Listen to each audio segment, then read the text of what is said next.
Good afternoon. This is Jen again, and I have yet another period of time with my house to myself. So here is video number 2.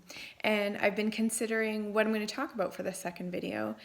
And what's come to me is that I've had a few conversations about balance and about edges. And I've been reading this really fantastic book called The Untethered Soul, which talks a lot about balance and edges and extremes and self-awareness. I've also had a lot of conversations with friends and patients that also reflect on those themes. So I have had people who really come to me when they've gone beyond their edge. And what that looks like in the healthcare system is disease, really. Diabetes, for sure, heart disease, depression, even anxiety, insomnia, even infection, pain. Those are all symptoms, really, of a person in a body that's been pushed beyond their edges.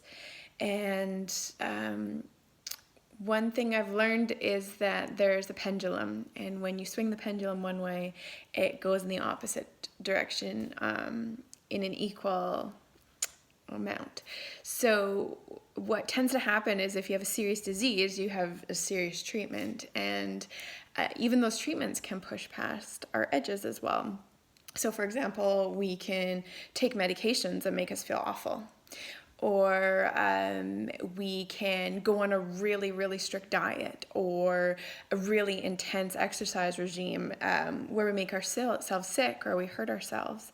And I actually have had a couple friends who have undertaken wellness journeys and have made amazing improvements in their health and well-being by dieting and by exercising. But somewhere along the way, they went past their edge, and it wasn't even necessarily showing up in their body, but more about in their attitude. So for example, my one friend told me that she was afraid of carbohydrates, and she realized that after 2 years, she had been afraid of them, and then it was time to change that perspective. I have another friend that actually helps people lose weight, and I think she found herself a bit obsessed, maybe, or a bit overwhelmed with needing to stick to the rules and focus so much on the dietary changes that she got to a place where she felt she was unhealthy.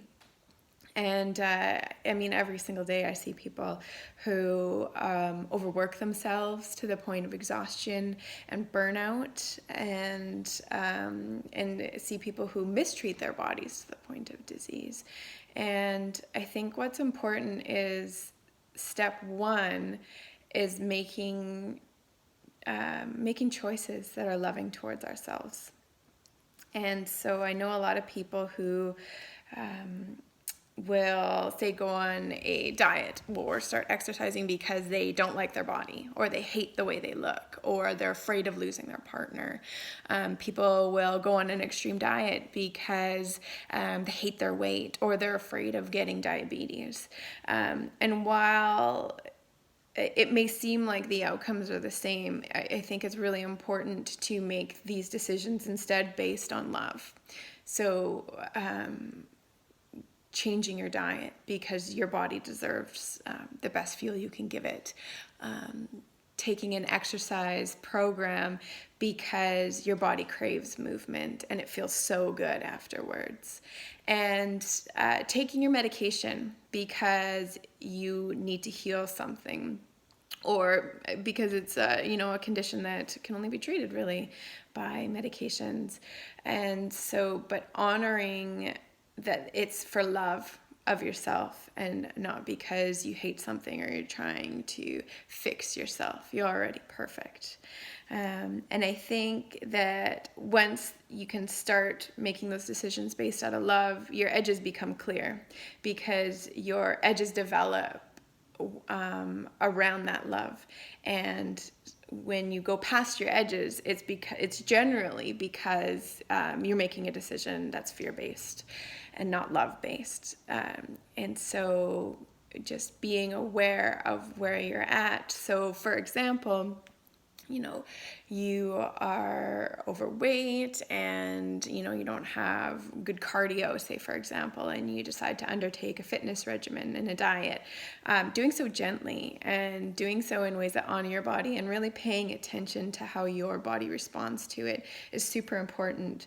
And so the third thing I advocate, so first is love, second is respecting your edges, is journaling or documenting. I recommend for almost every patient that's trying to get healthier, a food diary is pretty much essential. You have no idea where your edges are. You have no idea what things make you feel good or make you feel bad unless you're documenting it. It's really, really hard to keep track. If you think you can do it in your head, it's really, really hard. There's so many things that happen to you in a given day, and there's so many days that you're trying to keep track of. So whether you yourself are trying to make healthy changes, I highly recommend a diary or a food journal. And if you are coaching clients, either as a health coach or as a pharmacist or other healthcare professional, it can give yourself or your patients such immense amounts of knowledge. And it's a place to start. It's recognizing where your edges are so that you can make better decisions out of love for yourself. So it doesn't have to be anything fancy. It can be really just a blank notebook where you write down what you ate, what you did that day, and then how you felt, how much sleep you got, how much water you drank. As much detail as you can put in there is as much benefit you're going to get out of it. And with that information, you can make changes. You can take it to your healthcare professional or your coach, and you can get their assistance in making further changes as well. So today, if you are thinking about starting on a wellness journey, I recommend just start writing stuff down.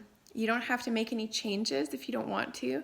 Just start writing it down and notice. Notice how it feels when you push yourself beyond your limit in a run, or notice what happens if you try to do a 5-day fast on water and lemons, and how does that make you feel? If you are started on a new medication, journal that. How does that make you feel? And then go from there. It's about honoring and respecting yourself, and in order to do that, you have to know yourself.